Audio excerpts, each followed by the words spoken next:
자, 신가족 기획 가보겠습니다. 우리 박진우 리포터가 또 준비하셨죠? 네, 어느 날부턴가 말수가 줄어들고 지금은 대화 자체가 아예 안 되는 한 아들이 있습니다.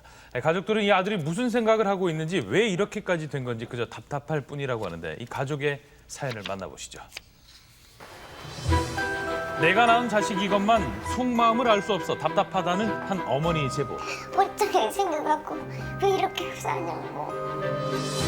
집안의 막내이자 하나뿐인 아들이 9개월 전부터 너무 낯설게 변했다는데요. 같이 대화 같은 것도 하려고 안 하고 그냥 말이 없어요. 더 없어지고 저 혼자 이렇게 있어요. 같이 어울리려고 하지도 않고 원래부터 어려서부터 조용히 했기 때문에 그런가 보다 했는데 뭔가가 있는 것 같아. 아들의 평소 모습은 어떨까요? 가족이 운영하는 노래방을 찾아가 봤습니다. 마치 남인 듯 멀찍이 떨어져 앉은 두 사람. 살가운 대화는커녕 눈길 한번 서로 마주치는 법이 없는데요. 무슨 소리야 말도 안 하고 자꾸 잔소리만 하고 소리만 꽥꽥 지르고. 단순히 말수가 좀 적은 아들인 건 아닐까요? 정확한 판단을 위해 제작진은 아들의 직장을 찾아가 확인해 보기로 했습니다. 겉으론 평범해 보이는 아들의 모습. 어머니가 걱정하는 모습은 어디서도 찾아볼 수는 없었는데 하지만 퇴근 후 어머니가 일하는 노래방에 온 아들은 일손을 돕기는커녕 골방에 틀어박혀 컴퓨터부터 켭니다. 어두컴컴한 방에서 혼자 게임에 열중하는데요.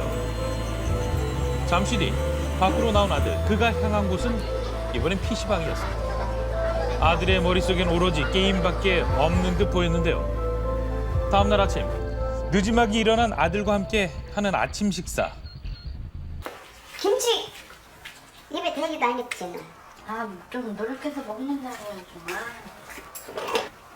말을 안고 그냥 참고 지내는 게 다가 아니에요. 가족은. 서울에서 미용 기술을 익히고 9개월 전 고향에 돌아온 뒤로 변했다는 아들. 노트북이거든요. 아들의 방에서 다 깨지고 부서진 노트북을 보여줬는데요. 대체 누가 이렇게 만든 걸까요? 이것도 그날 깨진 거예요? 네. 그날. 그날만 생각하면 지금도 억장이 무너지는 기분이라고 합니다. 쉬는 날이니까도 컴퓨터만 하지 말고 운동을 가자 그랬더니 싫대요. 그러면 그래서 저는 이게 스트레스 푸는 거래요. 그 소리 듣고 좀 온 거예요. 막 너무 속상하니까. 그래서 와서 이제 컴퓨터 게임하는 걸 보고 계속 하니까 나중에 나한테 전화 와서 나 컴퓨터 그냥 깨쳤다고 애들 아빠가 그러는 거예요. 그래서 하지만 이게 끝이 아니었습니다. 아들이 털어놓은 얘기는 충격 그 자체였다는데요. 지난달에는 아주 탁 터놓고 얘기 좀 하자. 엄마 미칠 것 같다. 속 터져 죽을 것 같다.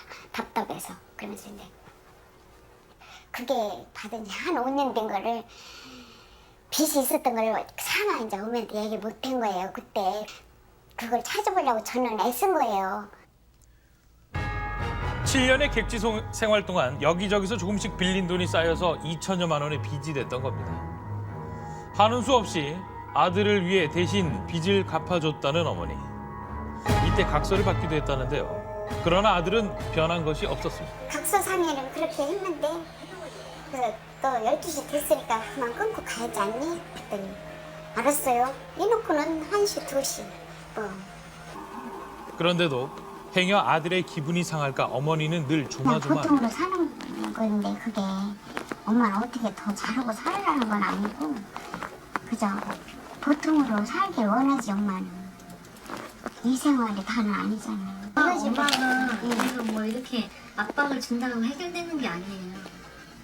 대화하는 건 전혀 싫어. 끝내 가타부타 대답 없는 아들. 냉랭한 아들의 태도에 어머니는 감정이 북받치고 맙니다. 모르겠어요.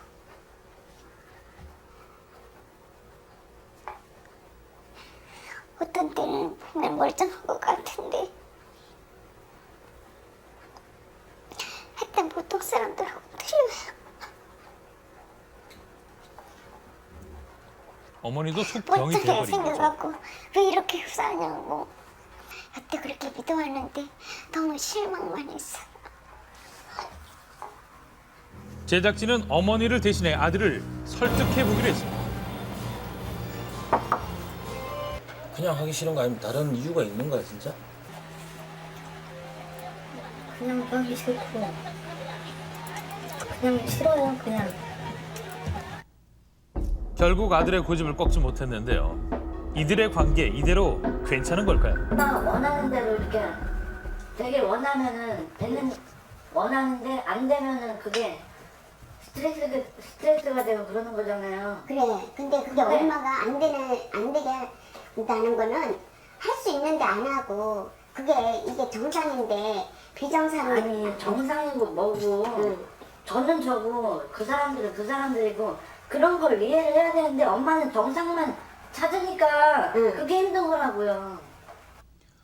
소극적인 성격과 부모의 기대를 감당하지 못하는 아들의 모습. 어느 아들이나 다 나는 부모한테 인정받고 싶고 그런 어떤 자기 그 입지를 갖고 싶을 거 아니에요. 근데 현실은 부모한테 칭찬받을 만큼 뭔가 어떤 이런 자원을 갖고 있지 못하는 자신이란 말이에요. 가족과 사회 안에서 행복을 만드는 법을 모르기 때문에 주로 게임에 몰두하게 됩니다. 또한 자신의 자식에 대한 통제 욕구가 강한 어머니의 성격이 문제점으로 네, 나타났습니다. 어머니는 성인 아들을 아직도 껴안고 있는 것이 문제입니다. 어린 날 어머니에게 순정하던 아들을 기대하고 관여할수록 아들은 오히려 스트레스를 더 많이 받습니다. 드라마 치료를 통해 아들을 이해하는 시간도 가졌는데요. 아주 답답해. 어떻게 하고 싶어 저거를? 내보내주고 싶어. 이런 말. 이거 누가 잡고 있는 거예요? 엄마가 잡고 있는 거죠. 아들이 아니고 엄마가 잡고 있는 거예요? 어머니의 마음엔 변화가 생겼을까요? 너무 답답해. 막 가슴 치고 싶었거든. 지금은 이제 그게 뚫렸어요. 내가 변화를 해야 되겠구나 그걸 느꼈어요. 시작이 반이라는 말처럼 오늘의 노력을 계기로 이들 가족에게 행복한 날이 오길 바랍니다. 예, 이 아드님의 이 솔직한 속마음을 한번 좀 들어봤으면 어땠을까 이런 생각이 드는데 결국 상담이 안 된 거죠. 맞습니다. 제작진이 계속해서 설득을 했는데 끝내 거부하고 말았습니다. 하지만 다행인 건 가족들에게 작은 변화가 생겼다라는 겁니다. 마지막에 보셨듯이 어머니가 자신의 문제점을 진단하고 꾸준히 치료를 받고 앞으로 발전해 나가겠다고 약속을 했는데 이런 노력들이 아들이 안다면 아들도 변화하지 않을까 하는 그런 기대를 해봅니다. 예. 정말 친한 관계이긴 하지만 아마 세상에서 제일 어려운 관계가 부모 자식 간의 관계인 것 같습니다. 사실 어머니 입장에서 자꾸 아들이 얘기를 안 하니까 답답해서 얘기해라 하시는데 저럴 때는 아들 얘기하라고 그러지 마시고 본인이 좀 자기 얘기를 많이 하시는 것들이 대화를 풀어나가는데 아주 좋은 방법일 수 있을 것 같습니다. 천천히 하시면 풀릴 거라고 믿습니다. 네.